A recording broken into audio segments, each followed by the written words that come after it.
गांव के बाहर एक छोटे से घर में रहने वाला रमेश अपने सरल स्वभाव के लिए पूरे गांव में जाना जाता था।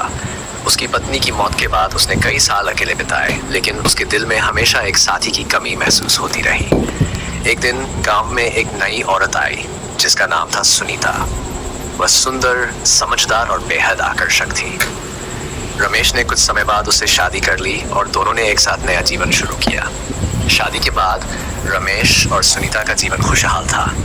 सुनीता घर का काम करती, रमेश खेतों में मेहनत करता और शाम को दोनों एक साथ बैठकर बातें करते। लेकिन रमेश ने कुछ अजीब बातें नोटिस की। सुनीता कभी रात के समय बाहर नहीं जाती थी और वह हमेशा शाम होने से पहले अपने कमरे में चली जाती थी। रमेश ने इसे कभी गंभीरता से नहीं लिया। एक रात रमेश की नींद अचानक खुल गई। उसने सुनीता को अपने कमरे में नहीं पाया। पहले उसने सोचा कि शायद वह रसोई में होगी, लेकिन रसोई में भी अंधेरा था। रमेश ने पूरा घर छान मारा, लेकिन सुनीता कहीं नहीं थी। अचानक उसे घर के पीछे से कुछ अजीब आवाजें सुनाई दी।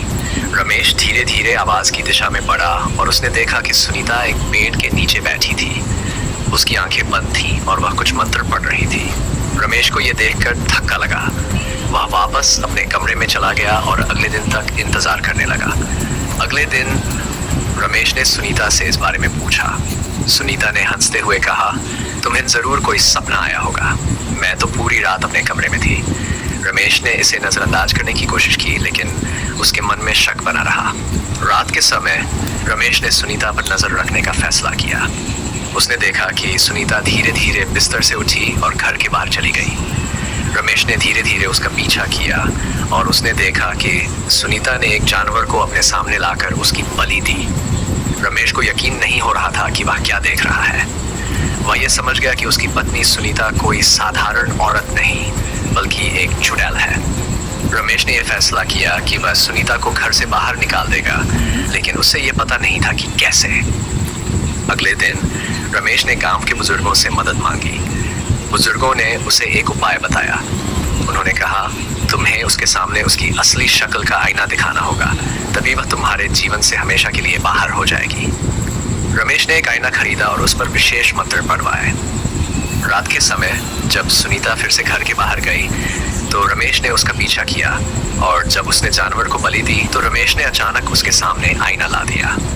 सुनीता ने आईने में अपनी असली शक्ल देखी और वह जोर से चिल्लाई। उसके शरीर से धुआं निकलने लगा और वह धीरे धीरे गायब हो गई। रमेश ने राहत की सांस ली। वह वापस अपने घर आया और उसने भगवान का धन्यवाद किया। गांव वालों ने भी रमेश की हिम्मत की सराहना की। कुछ दिनों बाद रमेश ने घर को साफ किया और फिर से सामान्य जीवन जीने लगा। लेकिन रमेश को अब भी रात के समय अजीब आवाजें सुनाई देती थी। वह जानता था कि सुनीता का भूत अब भी उसके आसपास है, लेकिन उसने हिम्मत नहीं हारी और हर रात भगवान का नाम लेकर सोने लगा।